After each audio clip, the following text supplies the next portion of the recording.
దేవుడు నిన్ను ఏ దృష్టితో చూస్తున్నాడంటే వజ్రములాగా నిన్ను చూస్తున్నాడు.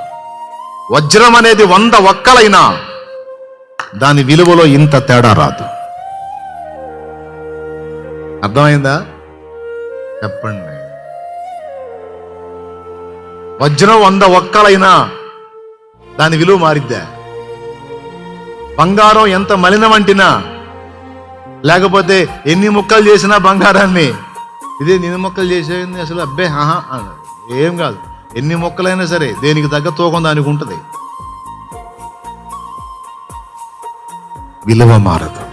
ఒక్కసారి ఆలోచించండి. అసలు దేవుని మనస్సులో మన స్థానం ఏంటి? దేవుని హృదయంలో మన చోటేంటి? దేవుడు నిన్ను ఎలా చూస్తున్నాడు? కొన్ని లోపాలు నీలో జరిగినాయని, కొన్ని పొరపాట్లు నీ వల్ల జరిగినాయని, ఏదో ఒక పాపం నీ నుండి జరిగిందని ఆన్ ది స్పాట్ నిన్ను అవాయిడ్ చేసేసి దేవుడు అసహించుకొని త్రోసి వేస్తాడా?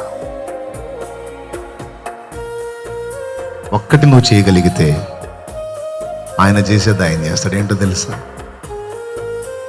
ఆయన రెక్కల కిందికి వచ్చి నీ తప్పును నువ్వు యథార్థంగా ఒప్పుకుంటే వజ్రాన్ని చేతుల్లో తీసుకొని ఆ మురికంతా కడిగి మళ్ళా మెరుపు మెరిపించినట్టు ఆయన నిన్ను మెరిపిస్తాడు.